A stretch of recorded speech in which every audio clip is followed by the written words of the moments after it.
Really? Really? Alright, well, those things happen.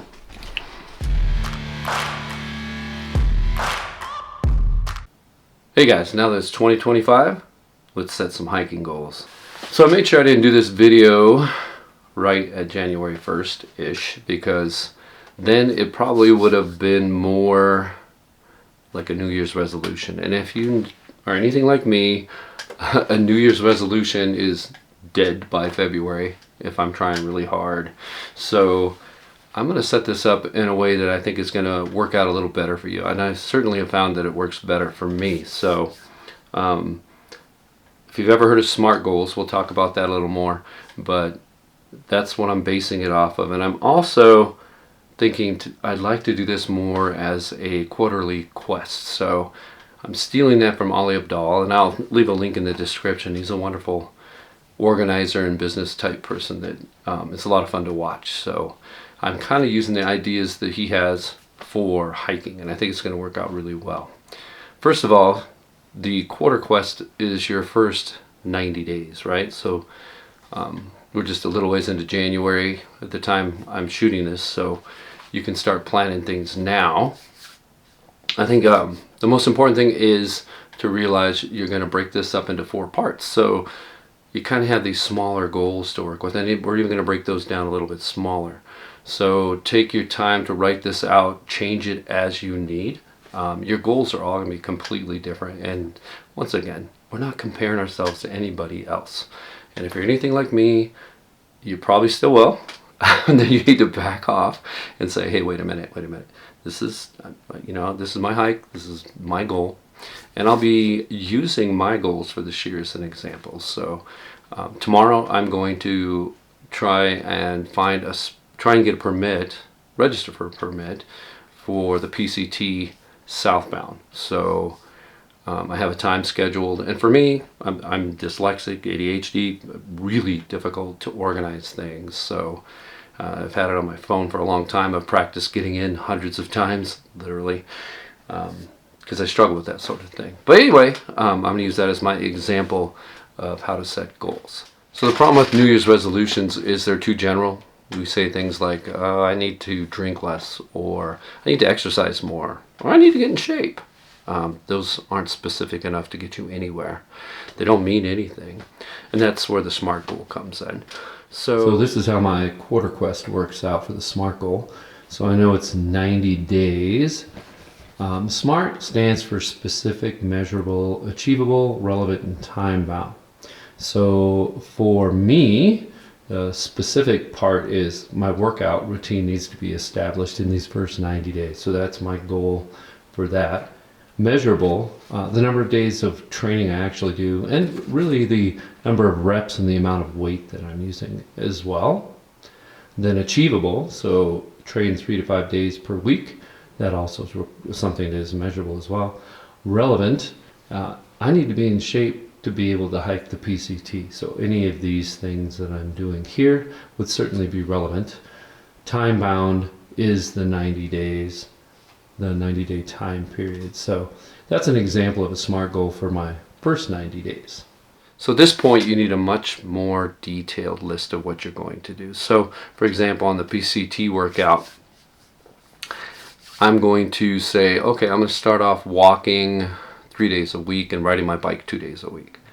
And I might do that for a week or two, depending how things go. Here also, depending in Wyoming on the weather, what I end up doing. And I have to stay flexible, but I do stick to a plan. So if I couldn't ride my bike that day, I might go for a walk. So I'm making sure I'm getting this early stuff going so that I can build off of it. I'm also going to start lifting weights, and I start that now too, and the weights are light. The number of sets are less, repetitions are fewer, so that I can ease my body into it, but I'm consistent. I keep coming back to it. I don't let it go. And most importantly, I come back and adjust things if they're not working, or if I have some sort of, in my case, it's usually a joint that's getting sore. So tendinitis, I can get that in any one of my joints. So I have to be very careful to take it slow. Okay, just real quick on the weight workout. I used to weight train a lot. I loved it. got kind of addicted to watching how much stronger you get over time. So I have a lot of experience with weights, but there's a 20-30 year period in there that I didn't lift weights at all. So I'm starting into it kind of slow and being very careful. But the main workouts that I want to use to try and maintain that muscle mass, like I was talking about before in my earlier videos, as I get older, especially being male, the muscle mass starts to go away. Your body actually starts eating the muscle. Sarcopenia, I think it's called, or something like that.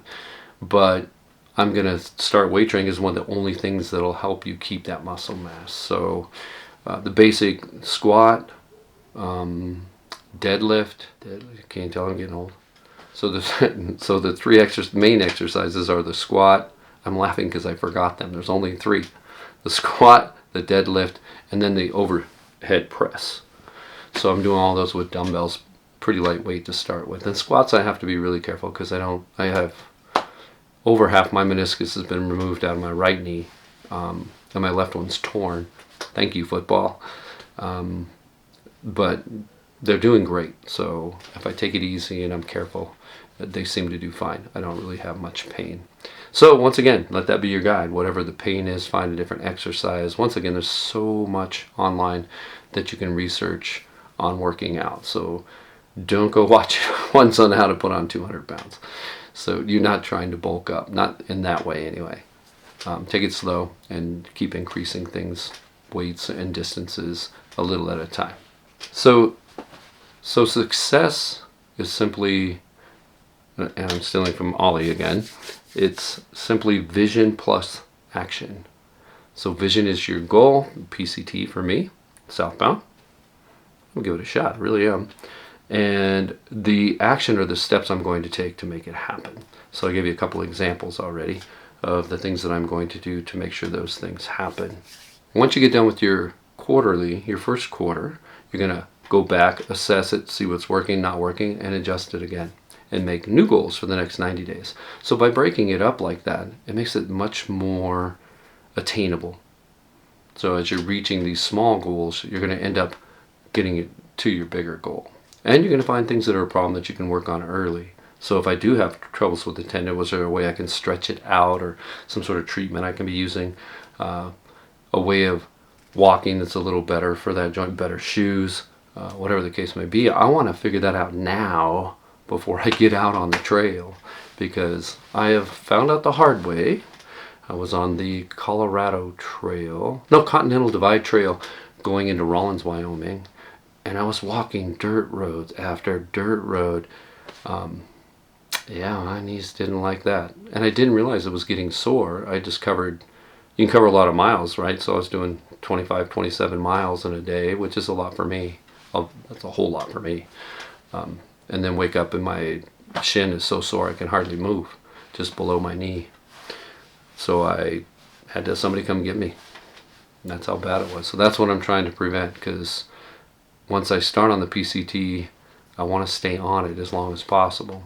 I have other things to deal with while I'm on there. If there might be a fire or something like that, I want to take care of the things I do have control over. Super important is finding a supportive community.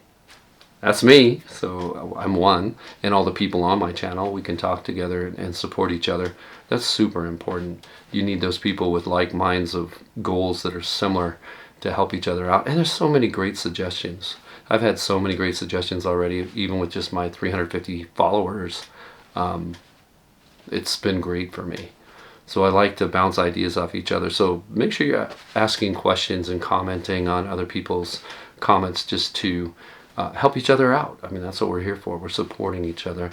Facebook also has a lot of really good groups that you can get on, both for PCT or just through hiking or whatever it is, ultralight hiking, if that's what you're into.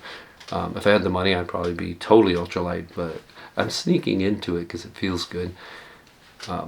You certainly don't have to be an ultralight backpacker, though. I think so. Mostly just be kind to yourself. Remember, you're going to make those goals every 90 days, so quarterly, and review them and see what you think you need to change. Are you getting close to where you need to be?